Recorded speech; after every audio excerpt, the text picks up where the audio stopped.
in the number 1 position out of Madison, Tennessee, in a Mercury-powered Summerford Tunnel V, boat number 2, Mr. Raymond Anderson. In the number 2 position, 77 is Charles Anderson. And boat number 87 out of Colorado Springs, Colorado, a Mercury-powered fleet craft hauled by Bruce Nesher, number 87, Mr. Pete Sprout. In position number 4, out of Augusta, Georgia, in a Seabold Eagle, powered by a Mercury engine, boat number 27, Mr. Rusty Campbell. In position number 5, out of St. Paul, Minnesota, the UIM World Champion, boat number 1, the Arcadian Motor Carrier Special, a Mercury-powered Summerford Tunnel V, Mr. Chris Bush. In position number 6, out of Baltimore, Maryland, in a Mercury-powered Summerford Tunnel V, boat number 30, Mr. Roger Meekins. In position number 7, and boat number 51, out of Cameron, Texas, in a Mariner-powered Laser Tunnel V, Mr. Mike Cullen. In position number 8, in a Mercury-powered Laser Tunnel V, boat number 41, Mr. Bubba Elliser, out of Gonzales, Louisiana. In position number 9, out of Tempe, Arizona, in a Mercury-powered Fleet Craft Hall, we call him Travelin' Travis, number 39, Travelin' Travis Chapman. In boat number 65, out of Sulphur Springs, Texas, number 65, a Mariner-powered Laser Tunnel V, Mr. Ron Blackskull. Out of Reserve, Louisiana, boat number 11, a boat called Misty Blue, number 11, Mr. Harry Trigg. Position number 12, boat number 21, a Yamaha-powered Fleet Craft Hall out of Houston, Texas, number 21, Mr. Roger Lamb. Position number lucky 13, boat number 85 out of Waco, Texas, a Mariner-powered SST by Eliminator, Mr. Lewis Collins. Position number 14, out of Antioch, Illinois, in a Johnson-powered Hydrostream Hall by Howard Pipcorn, Mr. Ron Baker. Position number 15, out of Monrovia, California, boat number 34, the California Gold Racing Team, a Mercury-powered SST Stoker Sports Tunnel by Eliminator. And last but not least, the Barbary Coast Racing Team out of Orange, California, sponsored by Barbary Coast Hotel and Casino, a Gilbert Marine Tunnel, number 5, Mr. Greg Foster. There they are, 16 of the fastest mod BTs in the world. They'll be lined up and getting ready to go here in just a moment. 40 laps. Straightaway speeds approaching 115 miles an hour. This 40 laps over the mile and 10th course should take about 35 minutes. They'll be lined up. We're getting ready to go just about high noon. And while the boats are getting set in position, we'll have a look for you at today's officials. They were furnished by the National Powerboat Association in conjunction with the American Powerboat Association. And, Lee, they do a great job, and it is quite a chore to put on an event like this. Well, it's not easy, as you say. When you look at the names and you go down the list of the individuals, when you look at Duke Waltrip, the race director, he's really the chairman of the board. And then you look at Mike Tomlinson, the chief referee. He is the individual that calls all the rulings on the race course. He's the key man. So those are the folks who will be helping out as far as the official call of today's race. Steve Michael, a chance to talk to chief referee Mike Tomlinson. For the fans who are watching on TV, who enjoy watching powerboat racing, tell us a little bit about the flags and what they mean. Okay? The flag signals that you see used at a race commonly, red flag will stop the race. If we don't have an accident, we go back into and we use the white flag as the last lap flag. The boat comes around at the beginning of the last lap. We give him the white flag. That signals that he has one lap to go. And that's where the checkered flag comes out for the winner. We also have a black flag, which is a signal that we give the boat after very little problem and have a good, smooth, safe race for everybody. Thank you, Steve and Mike Tomlinson. The start of the race is always very exciting. We'll be back for that after this timeout.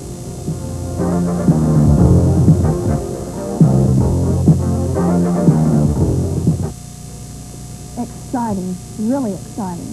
This is a must for all powerboat racing fans. The 1986 Powerboat Racing Calendar is now available. It features all the action, excitement, and glamour of powerboat racing. From Mod VT to Formula One champ boats, Chris Bush to Mike Siebel, you get it all, month by month. Order yours now. I have.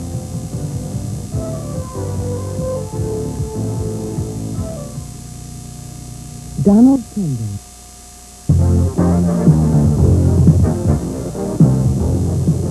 The boats are all lined up at the starting dock, and in just over a minute, they'll come roaring out of there. It's truly exciting. And right now, Lee Sutter, it is tension time down there. What's going through the driver's mind with this race about to start? Well, they're sitting and looking out at the race course right now, and they know that they have to go from the starting dock after the white flag is dropped, and they've got to get into the first turn clean. That's the key. You've got to get there clean. You can't make any mistakes. You've got to keep out of trouble. The other thing is, though, is they're wondering whether they've done their homework properly. And the test is about ready to start. The fact is, as we look out, we see that the 1 minute cannon is going off 1 right minute, now. drivers, 1 minute. They'll be counting down backwards to 20 seconds. Once they get inside that 20 Modify seconds, the the line starter start. can drop the flag at any time. He will surprise 50 them by seconds, dropping that flag, and that'll prevent anybody from getting any kind of anticipation edge on All the start.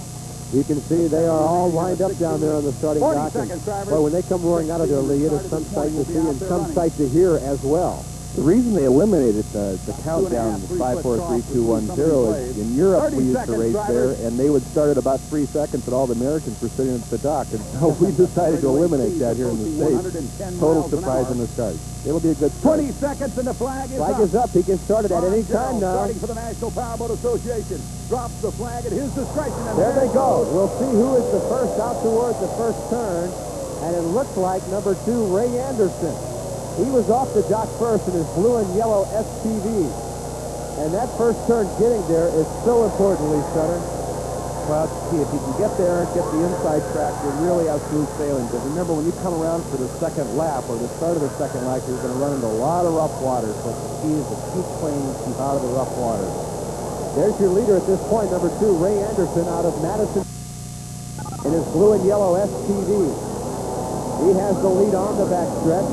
Chris Bush is running second, number 1, in his Summerford Tunnel Z. He, of course, is the orange hull, the Arcadian hull that has become so familiar on the circuit this year. There's your lap leader, Ray Anderson. And it looks like Bush coming up the inside, and he has an inside track on turn number 1. It looks like he's overtaking the lead right now. So it is, Chris Bush into the lead. If you see Ray Anderson in that corner, he actually overturned. He set his boat, it dropped into a hole, and it started to hook and started to roll. He was lucky not to turn over in that corner. So we got Chris Bush out in the lead. He's the new lap leader. He is the man to be here today, the 2-time world champion, and he has been an absolute terror on the circuit this year, just unbeatable. He has been an awesome driver. He's out of St. Paul, Minnesota. Chris Bush, only 26 years old. Chris is 5 years ago since inception of the class itself, and he has a lot of experimental time driving different configurations of race boats. He's really a pioneer driver of one of these boats. You can see him looking back at the pursuing field as he came around that pin, and that's the position he's been in all year long, looking behind to find who is gaining on him, while the other drivers are always seemingly chasing Chris Bush. Number 21 is Roger Lamb. He was late getting away from the dock in his fleet craft, but now he is in on the action, although well behind the number 1 driver, Chris Bush. There's Rusty Campbell, number 27. Chris Bush is really airing out that tunnel boat now, and he is in the lead. We'll be back with more racing after this short timeout. In Oklahoma City, and it is still the leader, Chris Bush, number 1, Rusty Campbell, then Ray Anderson, Bowden, Anderson, and Foster round out the top 6 in the race in the Mod VPs right now. It is a story of Chris Bush, number 1, just dominating the field so far, and things are awfully choppy out there, Lee Sutter. Well, the conditions are extremely hazardous. It looks like the drivers are really staying on top of their boats and not trying to make any mistakes at this point. In his Summerford Tunnel Z, Chris Bush. There's a good look at number 21. That is Roger Lamb. And there is your leader, Bush. You can see how the boat's popping around, dropping into the holes, and he's having a real tough time keeping the boat. That must be a crazy feeling when that thing gets airborne like that. You have to hang on, let me tell you. What you do is you have power trim so you can move the bow down, but when it kicks up dramatically fast, you have to back out of it. You have to foot out of it. You just have to let the boat come down and hope that it comes down. Sometimes they don't. But of course, Bush has been driving for years and years, and he's not going to blow over under these conditions. It means take the bow up over and land upside down. He's also a guy who's known as a very fierce competitor, so when he's in a leading position, he makes a great front runner, very difficult to catch. Well, if he can just, there he goes, he's starting to spin. We're talking about how cautious he's going to be, and all of a sudden he's put it into almost a spin-out situation. I also see that Campbell's now closed the gap. Rusty Campbell in his red, white, and blue Seabold is running second right now, and he has managed to gain a little time on Chris Bush because of that near spin-out on the hairpin turn, but Bush recovered nicely. So he's being very cautious and he's having trouble. I think all the drivers are having trouble. They're trying to keep it going in a straight line at this point. Chris Bush is still in the lead in his Arcadian, the orange one, number 1. And in second place is Rusty Campbell. Right now, Fred Bowden is in third place. He's number 34. And of course, Chris Bush, a great front runner because he is such a fierce competitor. Lee Sutter, important to the operation of these boats, something insiders call the prop shop. Well, the props are one of the most important ingredients of setting up for a race course, because what it really affects is the handling of the boat, the acceleration of the outfit, and of course the top speed. It's kind of like the gears on a car. You have to be in the right gear at the right time for the speed you want to obtain. It's real important. And the right drivers, the ones that win, have 5 or 6 props when they go to the race site. So, you know, when you see him out here on the water, some things take place behind the scenes, like at Oshkosh, Wisconsin, home of Mercury Marine. Racers who want that extra edge in performance come to the technicians at Mercury Marine's Propeller Engineering Department. Here, specialized lab work is done on stainless steel props for various racing classes.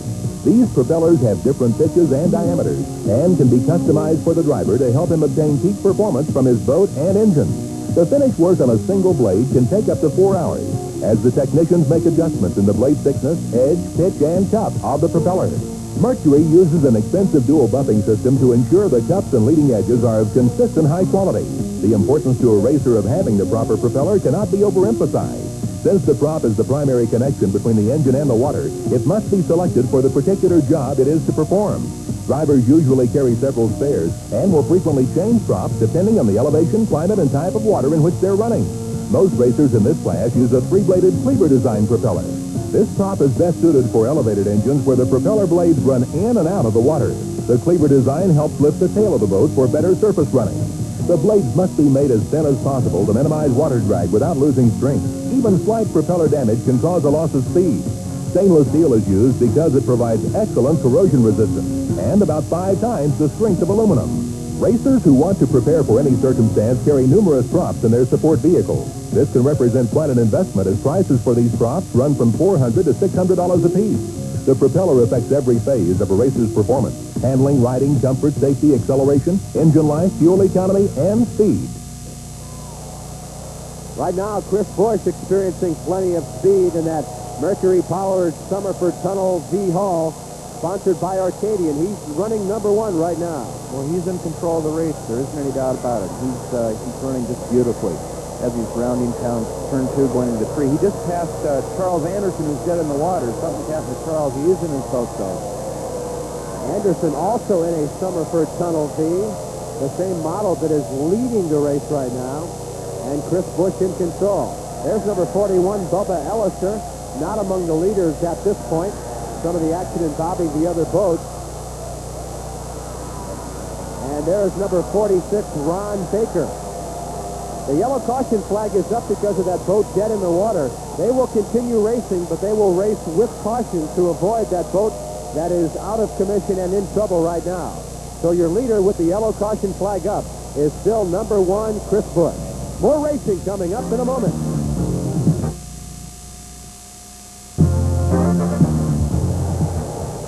Boat number 77, Charlie Anderson, still out of it on turn 1. And Lee, we are running under the yellow caution flag, which means the action continues. He still races full speed, Bob. But what will happen now is the officials will take a look at this in the interest of safety of what should be done. If they throw the red flag out, that means the race stops. Right now they decided to go with the yellow, which means they can race at full speed. Incidentally, the way the rules are written, It's the safest path is to go around the outside of the stalled boats, and all drivers must go around the outside. The people that are cutting through the inside are subject to some kind of penalty. And you can see the leader, Chris Bush, in his Arcadia number 1, looking around and checking things out. He got around that turn in pretty good fashion with no problem at all. And you really need to be careful in this situation. You can jeopardize your standing in the race by going too close to the disabled boat.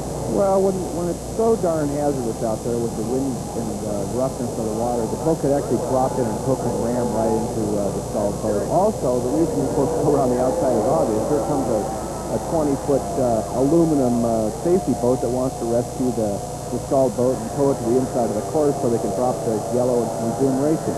So the rescue boat is there helping out, and of course it is a concerted effort to keep the safety of the drivers foremost. Here's Steve Michael with the Chief of Rescue, Don McAfee.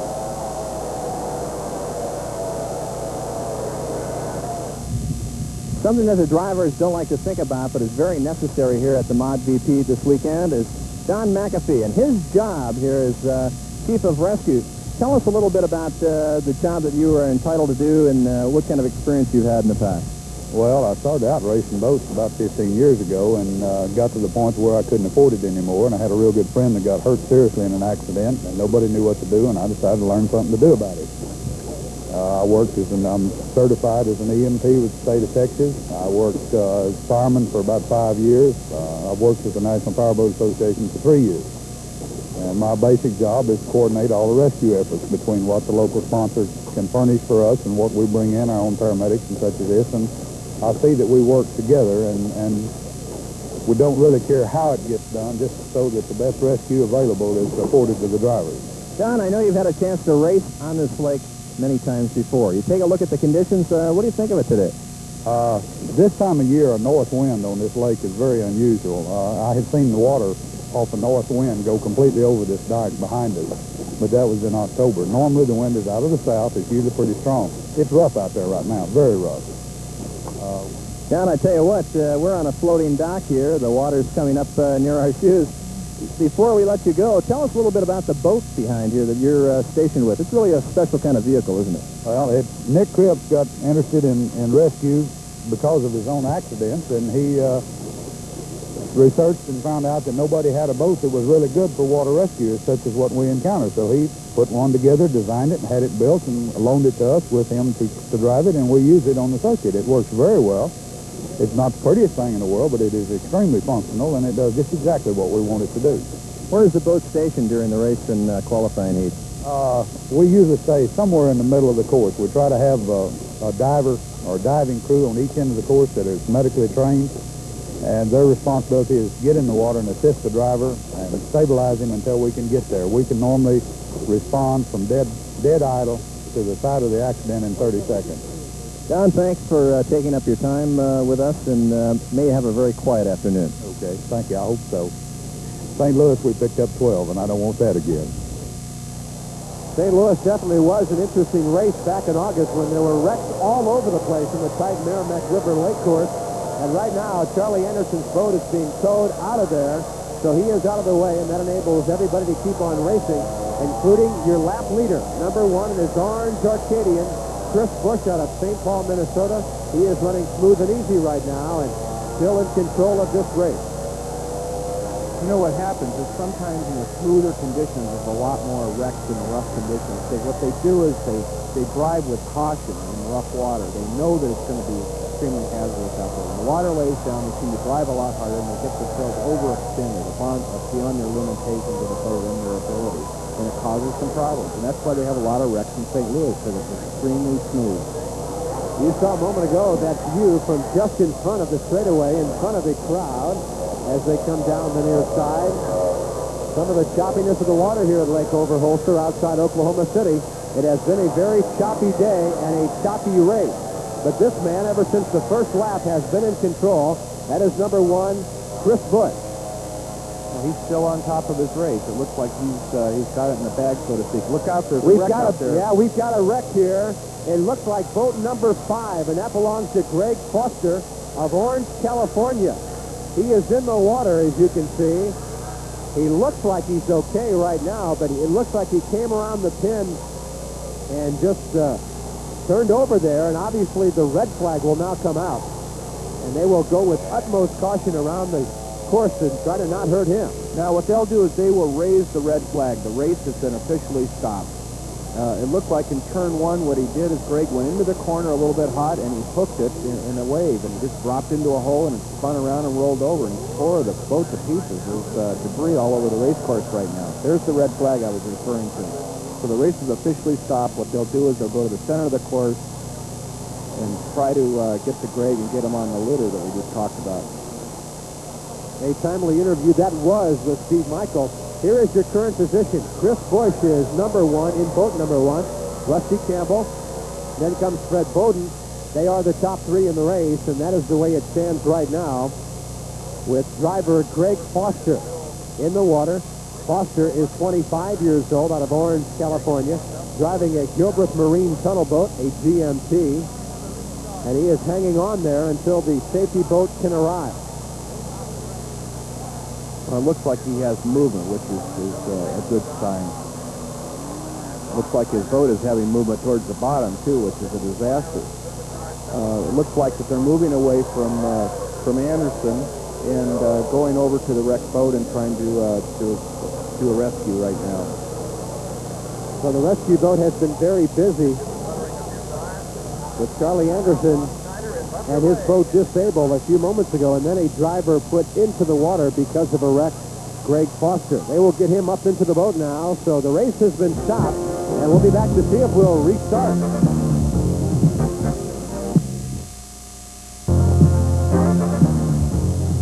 Lee Sutter, that boat of Greg Foster's is really beat up. Well, it looks like when he dropped in the hole, it just rolled over 360 degrees and just hydraulic the deck right in. Let's go down now to Steve Michael. What happened down here the front straight? Well, as I was coming down the front straight, probably had a little trimmed out too much and caught a little air underneath it. And when it did, the wind kind of corkscrewed it and turned and nosed it in and blew me out.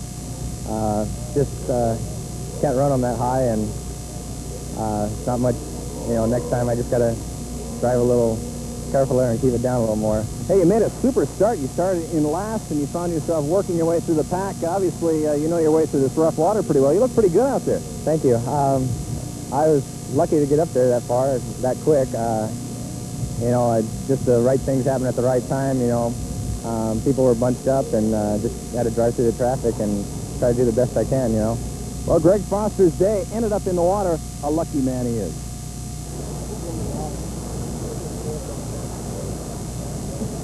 The man who made probably the biggest impression on the crowd in lap number one was the pole sitter, Ray Anderson. When you came around that first time into that final buoy, you came very close to maybe skimming a little bit of wood off that dock. You had everybody pretty excited. How were you feeling? Well, it's rough. Couldn't really get the boat set, and I was just so rough. I just knew what was going to happen, so I just figured I'd take it easy and just kind of please the crowd a little bit. Well, you have to almost feel like a point man or a lead man when in a formation. You've got to get there through first, and then everybody's going to see how you do so they can temper themselves. On the first lap, I could tell that the water's so rough, something's going to happen. I've been racing for a long time, and usually you can figure out what's going to happen during the first lap.